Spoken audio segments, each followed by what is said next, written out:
En este momento a darle gracias al Señor, vamos a orar para que el Señor sea quien nos ministre en esta oportunidad. Buen Padre, te damos gracias por tu amor, gracias por tu presencia.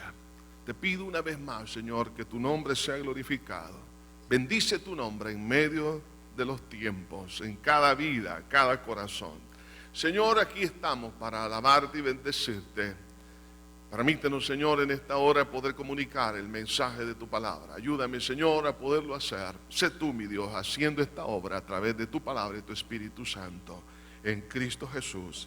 Amén y amén. Éxodo capítulo 15, versículo 19 al 21. Prácticamente ustedes se dan cuenta en esta lectura que es una porción que leímos la última vez que estuvimos hablando sobre este pasaje. Pero quiero serles sincero. No me pude ir a otro pasaje. Quise seguir avanzando en la siguiente porción, pero no pude. Porque el Espíritu Santo me puso en mi corazón que siguiéramos hablando en este día sobre este mismo tema. Éxodo 15, 19 dice así. Porque Faraón entró cabalgando con sus carros y su gente de a caballo en el mar. Y Jehová hizo volver las aguas del mar sobre ellos. Mas los hijos de Israel pasaron en seco por en medio del mar. Y María, la profetisa, hermana de Aarón, tomó un pandero en su mano, y todas las mujeres salieron en pos de ella con panderos y danzas. Y María respondía: cantad a Jehová, porque en extremo se ha engrandecido, ha echado en el mar al caballo y al jinete. Cuando el Señor Jesucristo resucitó a Lázaro, aunque un momento, una especial manifestación del poder de Dios, para unos, dice la Biblia, que creyeron en Él después del momento de la resurrección, pero para aquellos fariseos, dice la Biblia que en el versículo 53 del capítulo 11 del Evangelio de Juan, a partir de ese día decidieron matarle. ¿Cómo es posible que un gran evento glorioso, milagro, después de que Lázaro estuviese 4 días en el sepulcro, resucitase entre los muertos y lo viesen caminar? Para unos significó alabanza, pero para otros significó aborrecimiento a Jesús. Básicamente, hermanos, es ese mismo conflicto que vemos en los evangelios, lo vemos a lo largo de toda la palabra y también a lo largo de la historia cristiana. Vemos acá un momento glorioso cuando el mar se abre, un hecho portentoso, milagroso. Solo Dios lo podía hacer.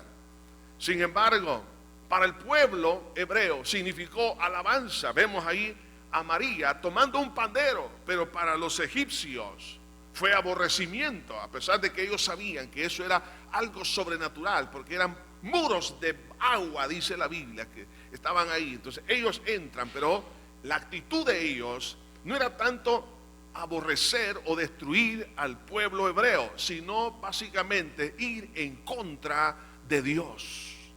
Cuando Saulo de Tarso perseguía a la iglesia, Jesús le dice desde el cielo: Saulo, Saulo, ¿por qué me persigues? Porque la persona que persigue a la iglesia está persiguiendo a Dios, aborrece a Dios. Entonces vemos aquí, hermanos, algo que a nosotros nos parece que es fuera de toda lógica. ¿Cómo es posible que alguien pueda aborrecer a Dios? Que alguien pueda desechar, ir en contra de Dios. ¿Qué mal nos ha hecho Dios? Nada. A todo lo contrario. Solo cosas buenas hemos recibido de Dios. Dios nos ha dado la vida. Dios nos da la oportunidad, hermanos, cada día de ejercer nuestras funciones. Él ha sido tan bueno, sobre todo porque nos ha dado la salvación. Pero hay personas, y lo ha habido a lo largo de la historia, que han ido en contra de Dios. Es por eso, hermanos, que en esta hora quiero hablar bajo el tema el aborrecimiento y la alabanza a Dios. Es curioso, pero unos aborrecen a Dios y otros lo adoran. Por eso hay 2 partes fundamentales que quiero, hermanos, puntualizar en esta hora. El primero es el ministerio del aborrecimiento a Dios, en este caso representado por Faraón y su ejército, que no es otra cosa que figuras de Satanás y de los demonios. El Señor Jesucristo, en cierta oportunidad, hablándole a los fariseos, que siempre vestido de todo su ropaje religioso y de sus conceptos de ser buena gente, en el capítulo 8, versículo 44, Jesús les dice a ellos: vosotros sois de vuestro padre el diablo, y los deseos de vuestro padre queréis hacer. ¿Por qué? Porque querían matar a Jesús.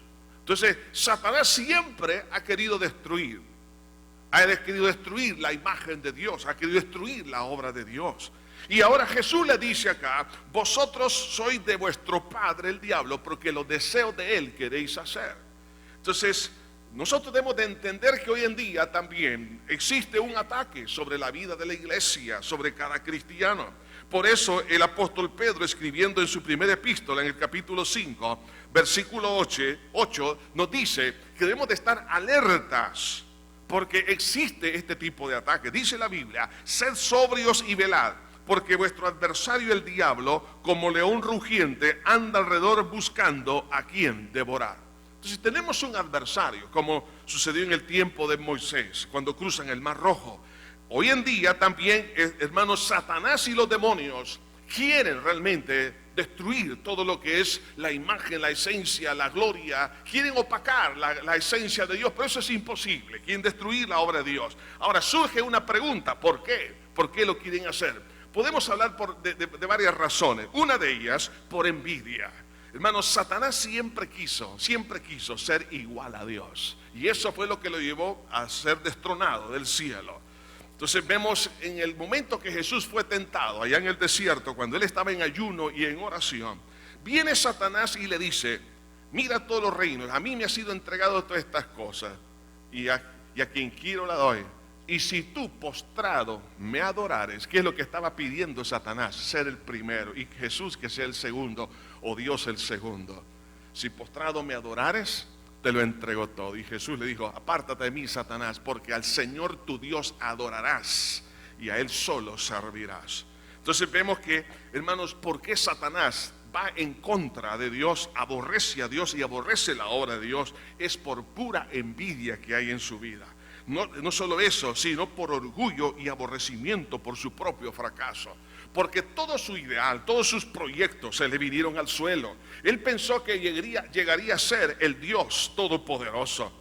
Y por eso la Biblia nos dice, allá en el libro de Ezequiel, en el capítulo 28, versículo 16, dice aquí la Escritura: y a causa de la multitud de tus contrataciones fuiste lleno de iniquidad y pecaste, por lo que yo te eché del monte de Dios y te arrojé de entre las piedras del fuego, oh querubín protector.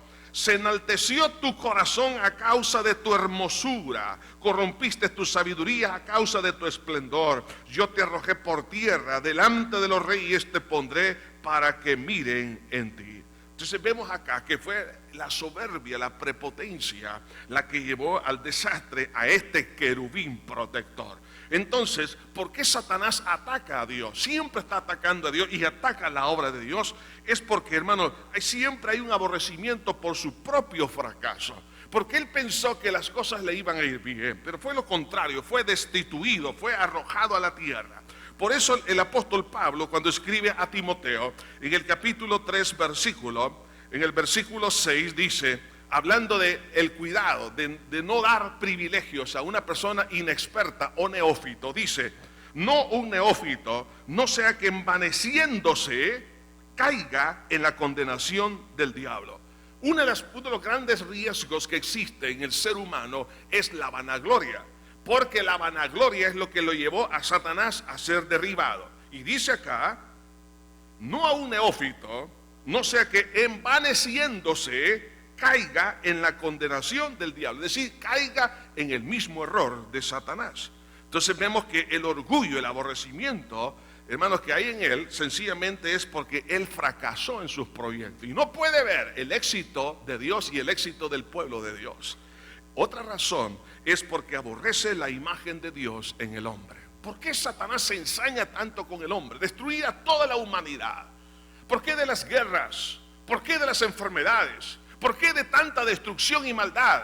Hermano, esto no es obra de Dios, esto es obra del diablo.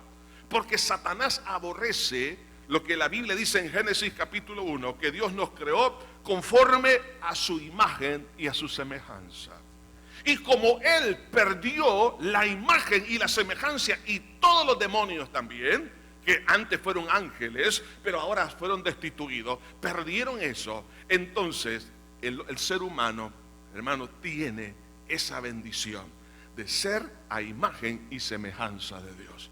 Por eso Satanás aborrece a todos por igual. Y ya no se diga el caso de un cristiano, porque este ha sido redimido. Y esta es la cuarta razón, porque la salvación del hombre, la salvación del hombre ha sido realmente algo, hermanos, increíble, maravilloso, pero no en el caso de los demonios. Ellos no fueron redimidos, no hubo oportunidad de la redención. Alguien se podría preguntar, ¿y por qué Dios no rescató a Satanás o a los ángeles caídos? Hermanos, sencillamente porque estos ángeles pecaron en un estado de perfección. No había error, no había pecado, no había tentación, sino que surge del corazón mismo de Satanás rebelarse en contra de la verdad. Entonces, por eso no tienen redención. Nosotros nacimos en pecado. Y por haber nacido en pecado, nacemos con esa naturaleza pecaminosa. Entonces, nosotros no nacimos en un estado de perfección, vamos a un estado de perfección. Pero por eso dice la Biblia, hermanos, que Dios nos socorrió. Es lo que nos dice la palabra de Dios allá en segunda de Pedro, en el capítulo 2, versículo 4, dice: porque si Dios no perdonó a los ángeles que pecaron, sino que los arrojándolos al infierno, los entregó a prisiones de oscuridad. No los redimió, no los rescató. ¿Por qué? Por eso mismo, porque pecaron en un estado de perfección. De ahí que entonces Jesús dijo, hablando de este demonio, dijo que él había venido para matar, hurtar y destruir. Porque él no puede, hermanos, mirar que en usted y en mí ha sido obrado el milagro de la redención. O sea que, en otras palabras, le salió a él el tiro por la culata. Cuando él indujo a nuestros primeros padres, Adán y Eva, a pecar en el jardín del Edén, entonces él pensó que todo lo iba a gobernar y todo lo iba a destruir juntamente con él. Pero no fue así, sino que Cristo vino y nos redimió y nos rescató. ¿Para qué? Para darnos salvación. Entonces, el hecho de que el Espíritu del Dios vivo esté en nosotros, eso es motivo de aborrecimiento para él. Así como Faraón y el ejército aborrecían a ese pueblo por la gracia de Dios que residía en los hebreos, así también hoy en día. Ahora, ¿cuál es el propósito del diablo? Dos cosas podemos mencionar, entre otras. Primero, destruir el testimonio de Dios.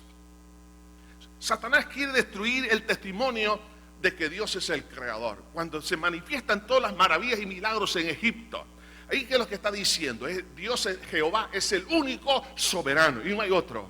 Él es el creador, es el que en el momento que abre el mar, ¿qué es lo que está diciendo? Él es el creador. Él está alterando las leyes naturales. ¿Y quién lo puede hacer? Solo Dios. El que estableció las leyes es el único que puede alterarlas.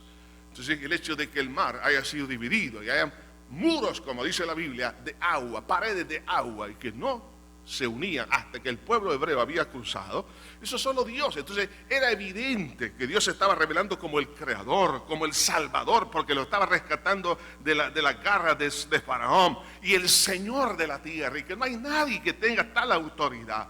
Pero ¿qué es lo que estaba haciendo Faraón? Estaba tratando de borrar del mapa toda evidencia del testimonio de Dios. ¿Saben que hoy en día también esto, hermanos, se está dando? Y Satanás lo va a hacer, por ejemplo, a través del relativismo científico. Por ejemplo, las leyes acerca de la creación del universo, más bien las hipótesis, han sido tan variadas, tan variadas. Surge el Big Bang, después que no fue del Big Bang, sino que de un agujero negro, que todo ha surgido el universo. Después hablan más bien de una etapa de congelamiento extremo, que eso trajo la vida. Bueno, hay tantas fórmulas, tantas hipótesis. Hermano, el origen del universo es Dios mismo, punto. O sea, ¿por qué la pseudociencia quiere ocultar? ¿Por qué? Porque va en contra de Dios. O sea, no quiere reconocer la esencia de la gloria de Dios, no solamente a través de la pseudo o el relativismo científico, pero también acerca de las religiones. Las religiones, hermano, lo que ha venido a hacer es tirar lodo, tratar de ocultar a Dios, que hay otros dioses, que hay otros caminos. ¿Cuánta gente nos dice, en la religión de mis padres, en esa yo voy a morir? Ahí, pues, si usted decide hacer eso, ahí se va a morir. Y lo peor del caso es que se puede hasta condenar, porque solamente hay un camino, y ese camino se llama Jesús de Nazaret. Entonces, el problema es que las religiones se han presentado como opciones para salvación, y eso es tratar de ocultar el testimonio de la gloria, de la grandeza de Dios, como también la misma maldad. La gente se pregunta, ¿por qué tanta maldad? ¿Por qué tanta estafa, tanto derramamiento de sangre, tanta injusticia? ¿Por qué de esto y lo demás? Satanás tira todo eso para tratar de ocultar la grandeza de Dios, el testimonio de Dios. Pero eso va a ser imposible. Nunca se ha podido hacer y jamás se hará. Un día de estos, hermano. Bueno, usted y yo somos testigos. Por eso somos testigos de Cristo. Porque en nosotros Cristo vive. Él nos ha transformado, nos ha cambiado con su sangre, nos ha perdonado. Y tenemos al glorioso Espíritu morando por pura gracia en nosotros. De ahí que entonces, hermano, un día de esto, Cristo abrirá los cielos y Él aparecerá y vendrá, hermano, y vendrá por su pueblo, vendrá por su iglesia. Entonces, nadie, hermano, aunque se intente, como lo hizo Faraón, destruir evidencias, fíjense bien, si Faraón hubiera destruido a los hebreos, en ese momento se terminan todas las evidencias de lo que Dios había hecho, porque nadie iba a contar de las maravillas de Dios.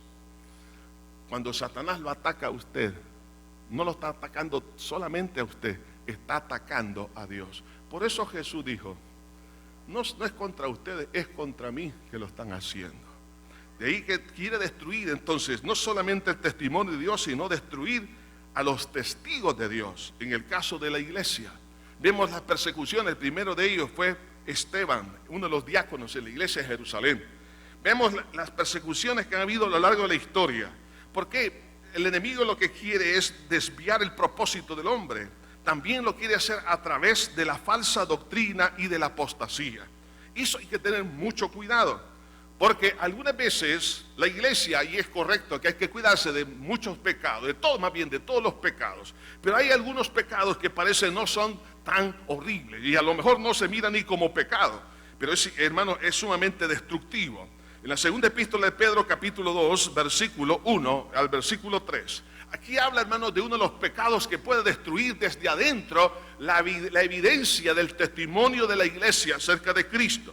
Y dice en segunda de Pedro, capítulo 2, versículo 1, pero hubo también falsos profetas entre el pueblo, como habrá entre vosotros falsos maestros que introducirán encubiertamente herejías destructoras.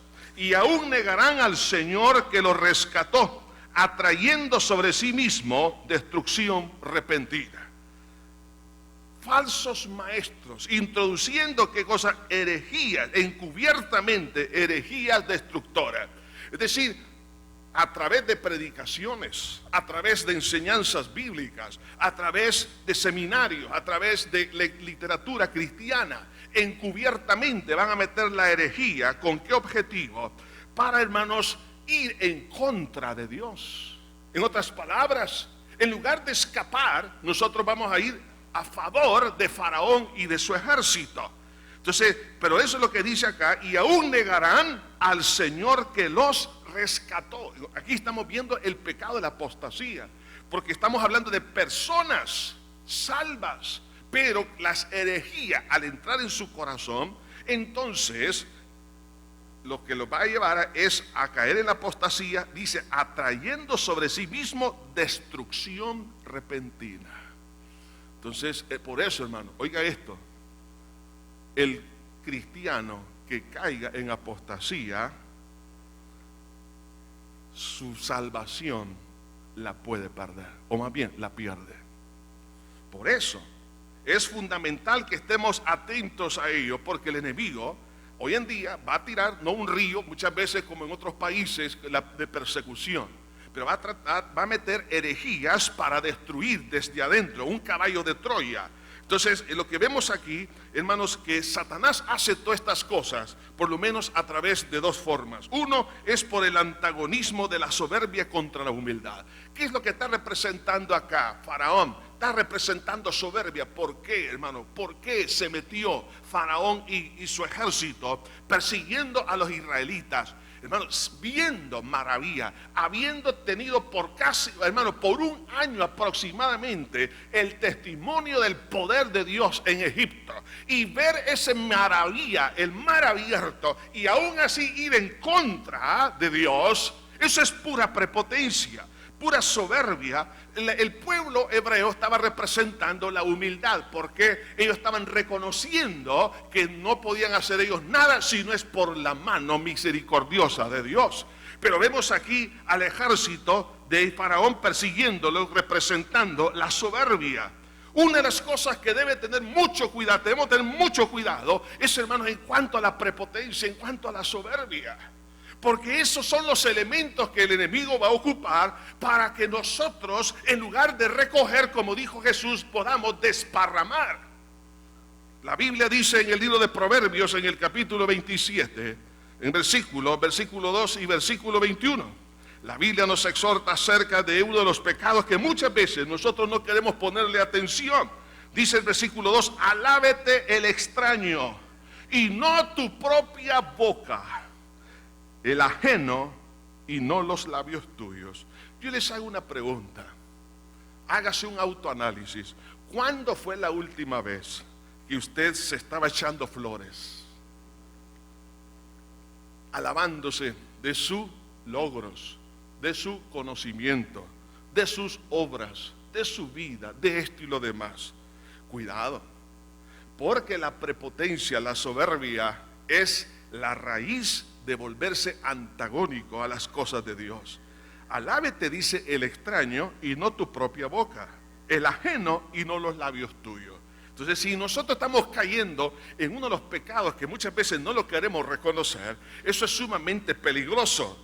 Eso es el pecado que llevó a Satanás, a ese querubín protector, a que él fuera derribado juntamente con la tercera parte de los ángeles. Entendamos esto. Los ángeles son, hermanos, tienen una capacidad superior a la del ser humano. Son mucho más inteligentes que el ser humano. Sin embargo, cayeron en el error de la soberbia. Así que no nos atengamos. Por eso dice la palabra, siempre en este capítulo 27, pero el versículo 21, dice, el crisol prueba la plata y la hornaza el oro, y al hombre la boca del que lo alaba. Pregunto, ¿cómo se siente usted cuando alguien le tira flores a usted? Siente que se le va subiendo el humo a la cabeza y siente que va flotando, y si usted se siente bien, usted, oh sí, tenés razón, es que no hay cerebro como el mío, no hay mejor administrador, mejor empresario que yo no puede existir. Y usted se empieza a sentir que es un pavo real. Bueno, no tanto, pero un chompipollo. Entonces usted se empieza hermano, a echarse flores. Entonces alguien pregunto, de verdad, cuando alguien le tira flores, ¿siente usted que se sube? Oye, hasta la barriga se le sube al pecho, entonces se siente bien. Sí, claro. Sí. No, mire, si esto está dándose en el corazón, hermano, tengamos cuidado, porque el enemigo puede darle vuelta a las intenciones, al propósito del que al cual hemos sido llamados, de honrar y glorificar el nombre del Señor Jesucristo. Y el enemigo, hermanos, recuerde esto, él va a tratar de que la soberbia siempre vaya en contra de la humildad. Siempre. Así como Caín se levantó contra su hermano Abel, así como Esaú se fue en contra de Jacob, así también hoy en día, hermano, ese mismo espíritu va a ir en contra de aquellos que están agradando al Señor. Entonces, el enemigo lo que va a querer hacer es borrar la verdad con la mentira. El faraón quiso borrar las evidencias de la gloria, del poder de Dios. Hermanos, el diablo ha tirado tanto humo, tantas cosas, pero jamás lo va a poder lograr. Por eso, cuidado con la soberbia. Recordemos el caso de Herodes. En el capítulo 12 del libro de los Hechos, dio un discurso. Quizás como aquellos grandes griegos, como Demóstenes, uno de los grandes oradores. Y él cuando escuchó al pueblo decir, no, esta es voz de Dios, no es voz de hombre. Y él se echó las flores. ¿Qué pasó? Un ángel lo tocó, murió y engusanado en el instante, para que la gente se diera cuenta que no fue una muerte natural, sino un juicio por parte de Dios. Hermanos, cuidado con ello. Hermano, usted y yo no estamos para ir en contra de Cristo, sino a favor de Cristo, para glorificar el nombre del Señor. Hermano, el diablo va a tirar muchas cosas para ir en contra del pueblo de Dios, y en contra de la naturaleza y la esencia y la gloria del Señor. Pero usted y yo, como el pueblo hebreo, ¿qué tenemos que hacer? Sacar el pandero y bendecir el nombre de nuestro Padre Celestial. Es aquí entonces la segunda parte de este mensaje. Hermanos, es el ministerio de la honra a Dios. Si hay un ministerio de deshonra por parte de Satanás, hay un ministerio de honra por parte de la iglesia. Por eso dice aquí la Escritura, hablando de lo que hizo María, y María, la profetisa, hermana de Aarón, tomó un pandero en su mano, y todas las mujeres salieron en pos de ella con panderos y danza. Y María le respondía, cantad a Jehová, porque en extremo se ha engrandecido, ha echado en el mar al caballo y al jinete. ¿Qué significa entonces alabanza? En primer lugar, podemos decir que la alabanza es una de las formas de expresión de la adoración. La adoración es la actitud, y la alabanza es una de las maneras que se expresa esa actitud. La adoración es dar homenaje a Dios, y una de las maneras es a través de la alabanza. Existen otras maneras, como el servicio cristiano, el testimonio cristiano, la ofrenda, el canto, la meditación, la oración, el ayuno, todo debe ser parte de ¿qué cosa? De nuestra expresión de adoración a Dios. Entonces, ¿por qué vemos aquí a esta mujer? Empieza con un pandero y comenzó a alabar y bendecir al nombre de Dios. Es interesante que podemos ver aquí la humildad.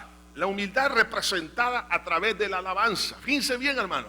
La persona que es realmente humilde de corazón va a tener estas cuatro, llamémosle así, estos cuatro fotografías de los distintos ángulos de la alabanza.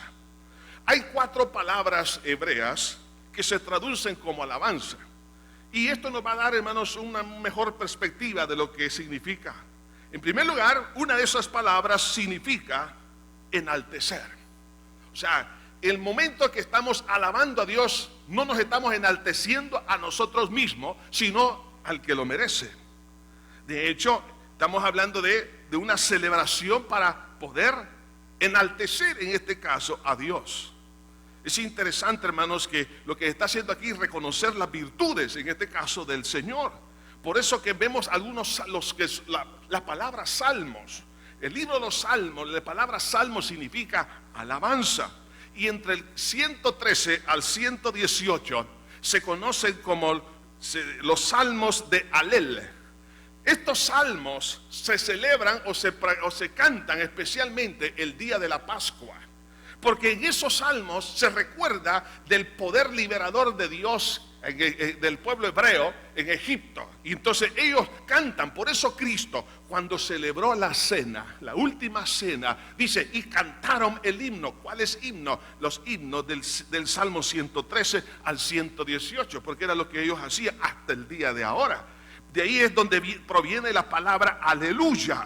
Entonces, cuando se habla de alabar, significa enaltecer. Pregunto, ¿estamos nosotros de verdad, de corazón, enalteciendo a Dios, o nosotros nos estamos promoviendo a nosotros mismos?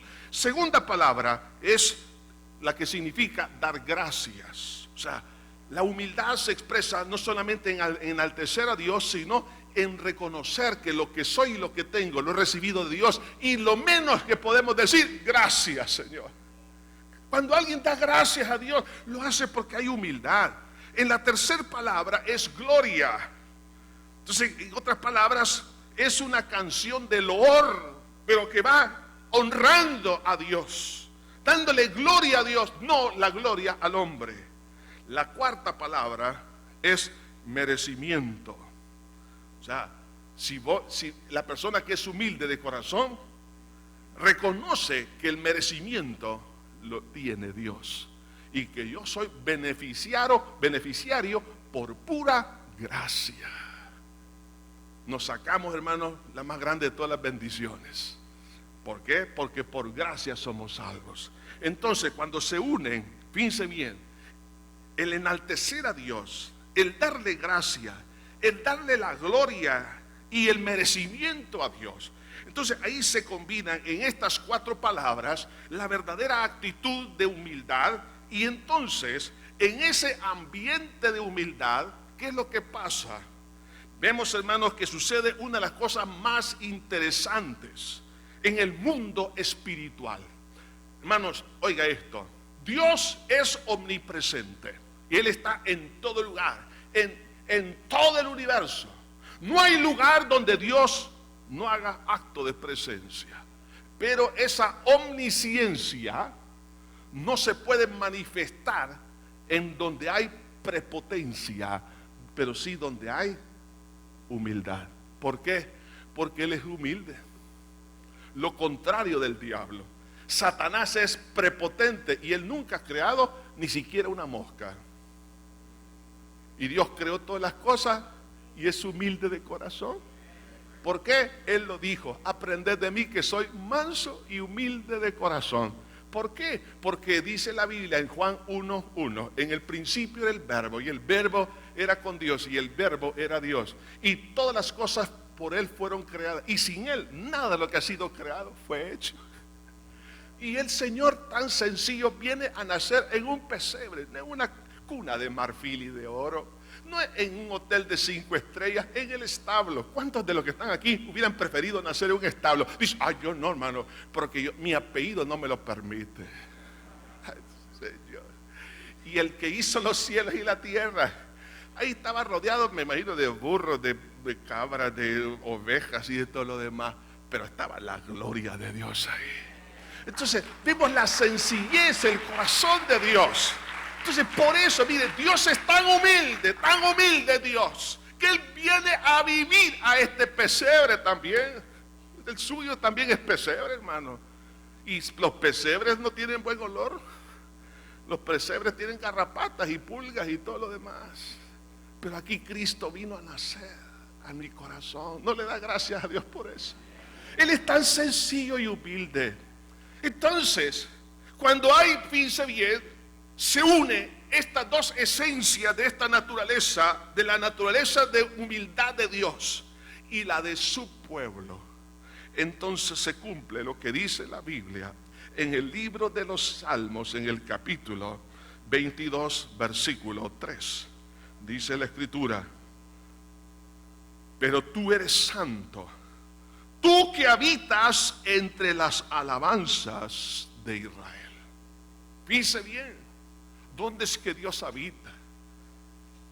Dios habita donde hay alabanza, es decir, donde hay humildad. Algunas veces nosotros confundimos la palabra humildad con la pobreza. La pobreza no es humildad, porque las cosas no tienen virtud. La virtud es característica de un alma. Si yo digo, esta es una casa humilde, no debo decir humilde, es una casa, bueno, con muchas limitaciones financieras, económicas, hay pobreza.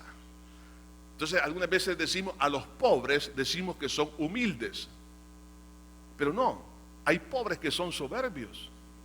Sí, de verdad, ¿los ha visto usted?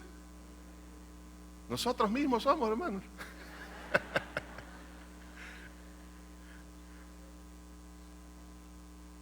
Pero hay ricos, fíjense bien, que son humildes de corazón. O sea, la humildad no tiene que ver nada con la posición socioeconómica, sino más bien con la actitud del corazón. Miramos uno de los hombres más ricos sobre la faz de la tierra. Me estoy refiriendo a Salomón y a David también. Entonces ellos, pero tenían un corazón tan humilde que por eso David decía: una cosa he demandado y esta buscaré, que esté todos los días en la casa de Jehová para contemplar su hermosura. Porque ese hombre era conforme al corazón de Dios, porque entre otras cosas era humilde de corazón. ¿Por qué Dios se manifestó cuando Salomón dedicó el templo? Porque era humilde de corazón.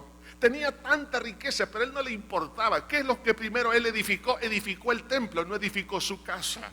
Entonces esa humildad que había en ese hombre, hermano, cuando dice en la Biblia, cuando él dedicó el templo, hace una oración y dice: ¿es verdad que Dios morará en la tierra?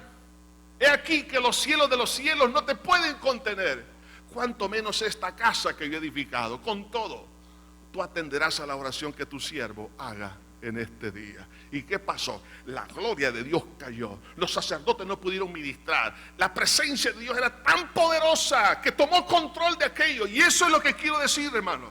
Cuando dice aquí la Biblia que Dios dice habita entre las alabanzas de Israel, es decir, que su presencia, es decir, su omnisciencia se hace presencia o se manifiesta en ese momento. Por eso que la palabra hebrea que se traduce aquí habitar significa no solamente establecer, sino reinar o tomar control. Decir que cuando el pueblo de Dios está con una actitud humilde, ya sea a través de la alabanza, a través de la oración, a través del ayuno, a través del servicio, a través de su testimonio de vida, a través de lo que sea, está alabando y bendiciendo al Señor, entonces Dios habita, es decir, Dios toma control. Dios tomó control en ese momento en el templo, y los sacerdotes no podían ministrar más. Dios estaba ministrando al pueblo. Cuando Dios toma control, entonces, hermano, usted ya no tiene que estar pensando lo que tiene que hacer. Es la mente de Cristo la que va a empezar a funcionar. Es el poder de Dios que va a echarlo fuera a los demonios, va a mantener a raya las enfermedades. El Señor puede sanar a los enfermos cuando se manifiesta su presencia. Pero cuando hay soberbia y prepotencia, no se manifiesta. Porque Dios mira de lejos al altivo, más al humilde de corazón no. ¿Por qué? Porque Dios no es así.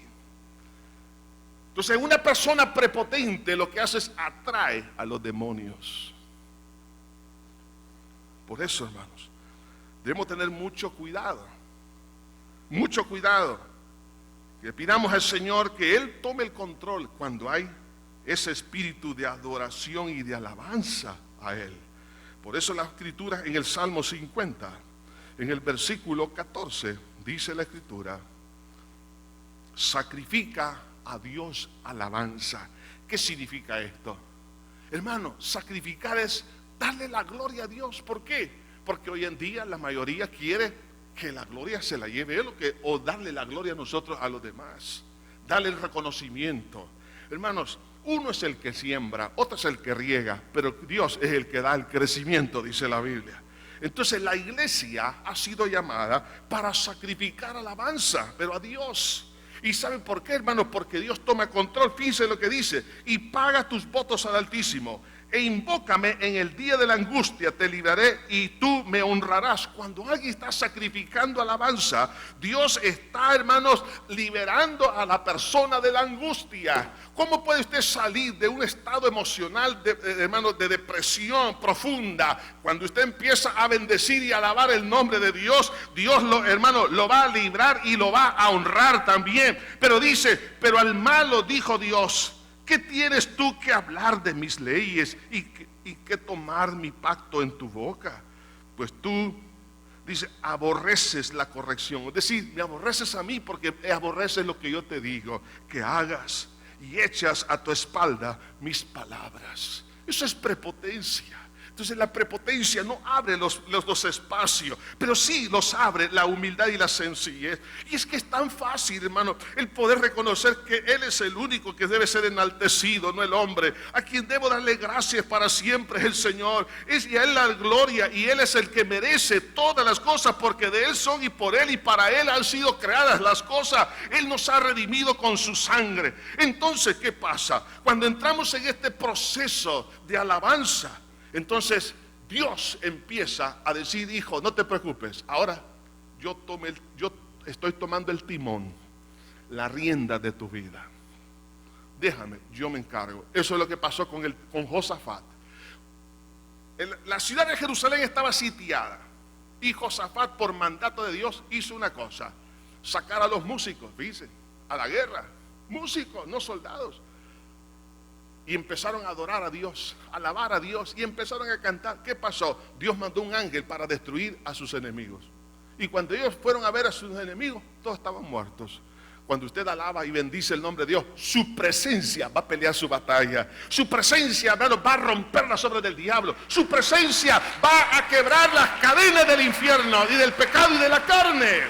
Dios empezará a tomar control. Pero donde hay queja, donde hay murmuración, donde me estoy quejando contra Dios, ¿qué es eso? Soberbia. ¿Cómo es posible que yo esté acusando a Dios? Cuando hay queja, yo estoy como juez y Él es el que está sentado en el banquillo. Eso es prepotencia. Por eso, aunque el diablo le empuje a hacer esto, diga: no, Jehová dio, Jehová quitó, sea su nombre bendito para siempre. Ahora, vemos aquí, cuando esta mujer agarra ese pandero, lo hace en forma personal. Pregunto, ¿estamos nosotros en nuestra vida de comunión, en nuestro tiempo devocional, tenemos tiempo para alabar a Dios o no? Debo de hacerlo personalmente. David, había momentos que él sentía que no sentía el ánimo para hacerlo, pero él se exhortaba, y en uno de los salmos dice: bendice alma mía a Jehová, y no olvides ninguno de tus beneficios. Él es quien te corona de favores y misericordia, de modo que te rejuvenezcas como el águila. Entonces él se exhortaba. Habrá momentos en que no tenemos el deseo de alabar, pero es ahí donde me tengo que obligar a decir: no importa, mi mente, mis emociones dicen no, pero yo digo, en el nombre de Jesús tengo que alabar y bendecir el nombre de Dios. ¿Por qué? Porque el diablo lo que va a tratar es que usted y yo nos quejemos para que Dios no tome control sobre la circunstancia. Pero cuando empezamos a alabar a Dios, Dios va a pelear nuestra batalla. ¿Por qué? Porque la humildad es donde Dios se manifiesta. En forma personal tenemos que hacerlo, en forma testimonial. ¿Por qué? Dice la Biblia que cuando ella agarró el pandero, las otras mujeres lo hicieron. Cuando la gente empiece a ver en la vida de la iglesia cristiana que en medio de todo, en lugar de andarnos quejando, empezamos a alabar a Dios, porque Él es soberano, Él tiene control de todo, Él me va a guiar en medio de todas las situaciones.